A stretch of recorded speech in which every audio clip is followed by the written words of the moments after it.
Coba kita bahas tentang demam. Jadi demam itu ada yang akut itu kurang dari 7 hari, subakut itu antara 7 hingga 14 hari, kalau lebih dari 14 hari itu namanya demam kronik.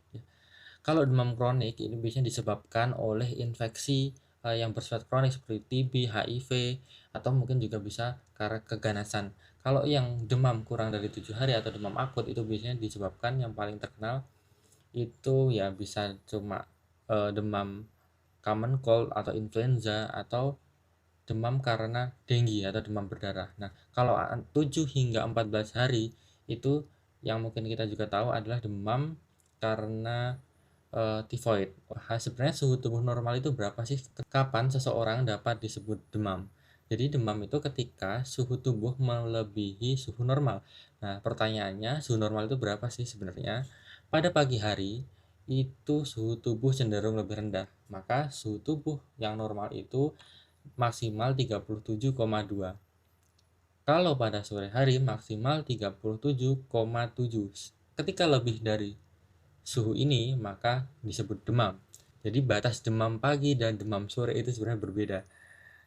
Suhu maksimal kita tertinggi itu sekitar jam 4 hingga jam 6 sore. Kalau yang pagi itu sekitar jam 6 itu terendah.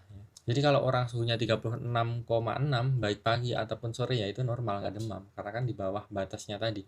Kemudian coba kita kenali beberapa pola demam. Yang pertama ada demam kontinu. Demam kontinu itu maksudnya demamnya terus menerus. Jadi nggak ada fase redanya. Biasanya ini disebabkan oleh demam tifoid, infeksi saluran kencing, atau juga pneumonia. Ada juga demam yang namanya itu demam intermittent. Jadi contohnya malaria. Jadi satu hari demam, besok nggak demam, besok lusa demam. Atau hari ini demam, besok lusa demam, besok lusanya lagi demam, tapi di antara itu nggak ada demam. Gitu. Bisa malaria, TB, atau leptospirosis itu khasnya seperti itu demamnya. Lalu ada demam yang remittent, yaitu demamnya itu nggak pernah turun. Kalau yang demam intermittent tadi kan ada fase nggak demam sama sekali. Kalau remittent itu demam terus sebenarnya, cuman ada perbedaan suhu antara demam. Jadi misal hari ini demamnya 39, besok 38, lalu besoknya lagi 39.